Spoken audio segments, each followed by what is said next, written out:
Hi everyone, কি অবস্থা, কেমন আছেন?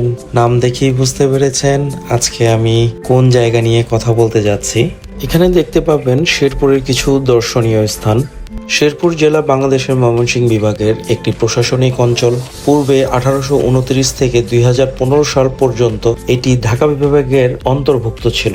তাই আজকে কথা বলবো শেরপুরের কিছু দর্শনীয় স্থান নিয়ে, যেখানে কিনা আপনারা মনোরম পরিবেশ এবং ঘোরাঘুরি করতে পারবেন। আর আপনারা এটাও জানেন শেরপুর কিন্তু মিষ্টির জন্য বিখ্যাত। সো এইগুলো নিয়েও কথা হবে। চলুন শুরু করি ভিডিওটা। এই জায়গাটার নাম হচ্ছে শেরপুরের রাজবাড়ি বা জমিদার বাড়ি বলে অনেকেই। আরেকটা নাম আছে, সেটা হচ্ছে কৃষি ইনস্টিটিউট। প্রায় 300 বছর আগের এই পুরনো ভবনটি এখনও শেরপুরে অবস্থিত। এটি এখন কেন্দ্রীয় পাঠাগার নামে পরিচিত বেশি। এটি ছিল মূলত একটি জমিদার বাড়ি, কিন্তু জমিদার বাড়ির পরবর্তীতে এটার নাম দেওয়া হয়েছে কৃষি ইনস্টিটিউট। এখানকার যে কেয়ারটেকার আছে, চলুন তার সাথে কথা বলা যাক। এটা হচ্ছে শেরপুরের একটা ঐতিহ্যবাহী রাজবাড়ি বলে। এখানকার যে স্টাফ আছে তার সাথে আমি কথা বলবো একটু। আচ্ছা ভাই, এটা সম্বন্ধে আমাদের কিছু বলবেন? এটা আসলে হইলো কি, এটা আপনার এই যে কৃষি প্রশিক্ষণ ইনস্টিটিউটের স্থান। এটা পনেতিরানি জমিদার বাড়ি। এখানে একটা কেন্দ্রীয় লাইব্রেরি করানো হয়েছে। এটা কত বছরের পুরনো? 300 বছর ঐতিহ্য। 300 বছরের এটা 300 বছরের ঐতিহ্য এখনো ধরে রাখছে। জি। এটা কত বড় জায়গা নিয়ে করা এটা? এটা 43 একর জমি। এটা 4300 একর জমিদার আচ্ছা অংশ। আচ্ছা। এটা এখানে একটা এটা তার কোনো বংশধর কি এখনো বেঁচে আছে কি? কত কিছু আছে। এটা কলকাতা তারা নাতি পুতি এরকম আছে। তারা আচ্ছা আচ্ছা। খোঁজ তারা কি এখানে আসে? দেখতে আসে। এটা হলো এটা রংমহল, আর পিছনে একটা আছে শীষমহল, আর একটা মন্দির আছে অন্নপূর্ণা মন্দির। আচ্ছা আচ্ছা 3টা অংশ এখানে আছে আর কি। জমিদারের পনেতিরানি জমিদার বাড়ি এটা। আচ্ছা। ওখান থেকে আমরা গিয়েছিলাম আরেকটি সুন্দর জায়গা, একটি মনোরম পরিবেশ। সেটা হচ্ছে এই সূর্যমুখী বাগান। ও হ্যাঁ, আপনাদের আরেকটা কথা জানিয়ে রাখি, এই শেরপুরেই কিন্তু আমার শ্বশুর বাড়ি। আমি শেরপুরেই বিয়ে করেছি। এই শেরপুর জেলার 5টি উপজেলা নিয়ে গঠিত, যেমন শেরপুর সদর, নালিতাবাড়ি, নকলা, ঝিনাইগাতি এবং শ্রীবর্দী। এই 5টি উপজেলা নিয়ে শেরপুর জেলাটি গঠিত। প্রাচীনকালে এটি কামরূপ রাজ্যের অংশ ছিল এবং মুঘল আমলে দশক কাহানিয়া বাজু নামে পরিচিত ছিল। এই শেরপুরেই অনেকগুলো দর্শনীয় স্থান আছে, যেমন গারো পাহাড়, মধুটিলা ইকো পার্ক, পানিহাটা তারানি পাহাড়ি এলাকা এবং গজনী অবকাশ কেন্দ্র এখানে আছে। গারো পাহাড়ের কোল ঘেঁষে অবস্থিত শেরপুর জেলা। এর জেলার উত্তরে ভারতের মেঘালয়, দক্ষিণ ও পশ্চিমে জামালপুর ও পূর্বে ময়মনসিংহ জেলা দ্বারা ভৌগোলিক সীমানা বেষ্টিত। এরপরে আমরা গিয়েছিলাম শেরপুরের একটি অতি সুন্দর মসজিদ, যার নাম হচ্ছে মাই সাহেবা মসজিদ।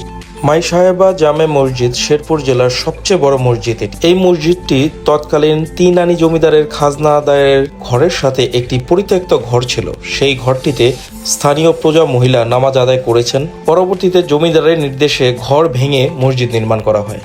এরপর আমরা গিয়েছিলাম শেরপুরের একটি স্বনামধন্য স্কুলে, যার নাম হচ্ছে গোবিন্দ কুমার বা জিকে পাইলট উচ্চ বিদ্যালয়।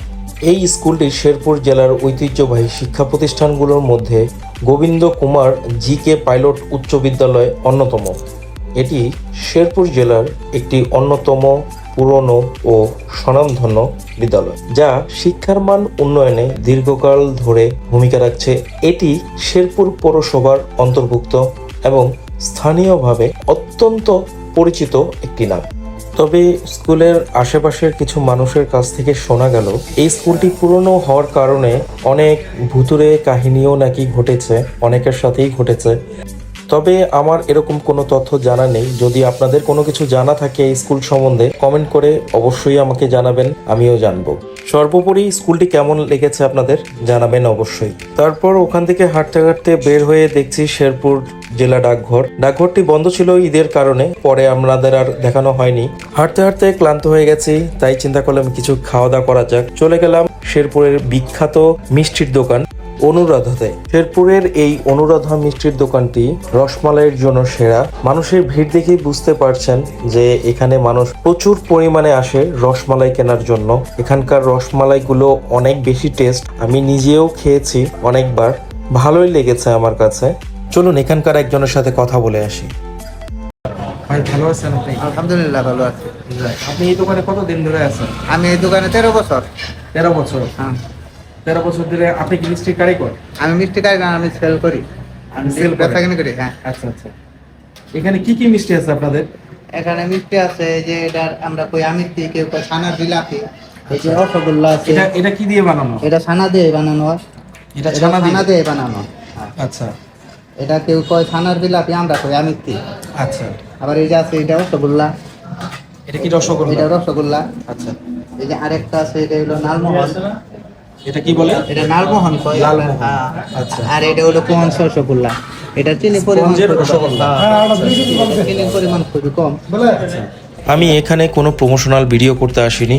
এখানকার মিষ্টি, এই দোকানের মিষ্টিগুলো খুবই ভালো, তাই আপনাদের জানানোর জন্য বলে দিচ্ছি শেরপুরে কোথায় কি পাওয়া যায়। চলুন কথা বলে আসি এখানকার ওনারের সাথে। দাদা ভালো আছেন? দাদার নাম কি? আমার নাম শান্তনু দে। শান্তনু দে। আচ্ছা দাদার দোকান এখানে কত বছর ধরে?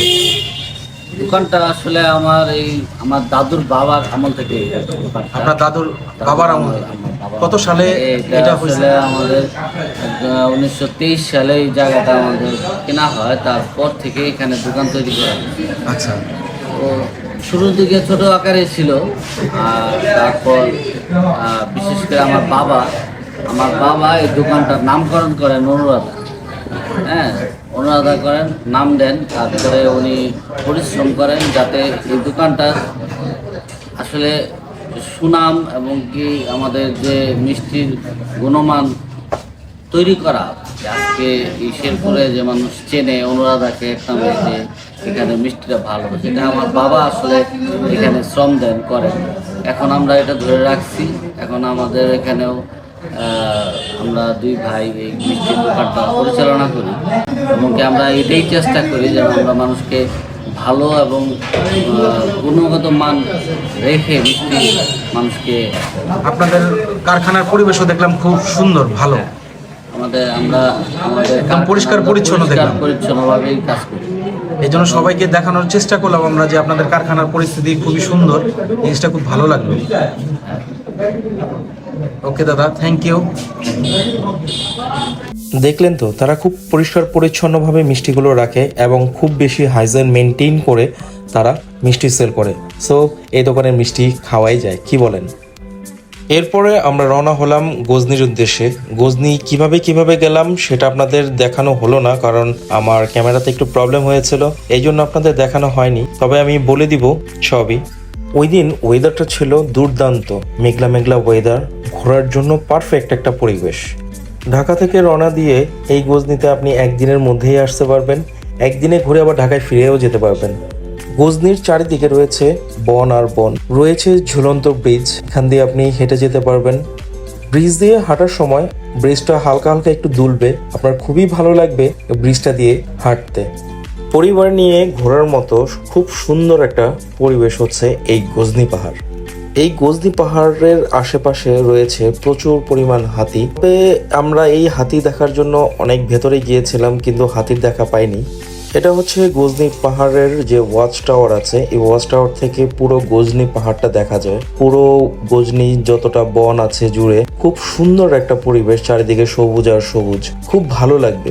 আমি ওই দিন গজনিতে ঘুরতে গিয়ে গজনির কথা ভুলতে পারিনি, কারণ গজনির যে ওয়েদারটা ছিল খুব মনে রাখার মতো একটা ওয়েদার ছিল, খুব সুন্দর একটা ওয়েদার ছিল, ঘোরাঘুরির জন্য একদম পারফেক্ট একটা ওয়েদার। এরকম ওয়েদার সচরাচর দেখা যায় না।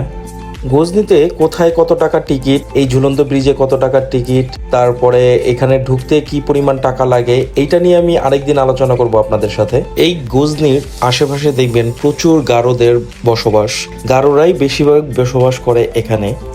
এই পুরো গজনি পাহাড়টা এতটা সুন্দর যাকে না বলার বাইরে। আপনারাও দেখলেন, মনে হবে যেন শিল্পীর রং তুলিতে আঁচড় কাটা। তাহলে আজকে এই পর্যন্তই, দেখা হবে অন্য কোনো শহরে, অন্য কোনো জেলায়। আর হ্যাঁ, আমার এই প্রোফাইলটি কেউ ফলো করতে ভুলবেন না। আপনাদের একটি ফলো আমাকে ভিডিও বানাতে অনেক হেল্প করে। Thank you.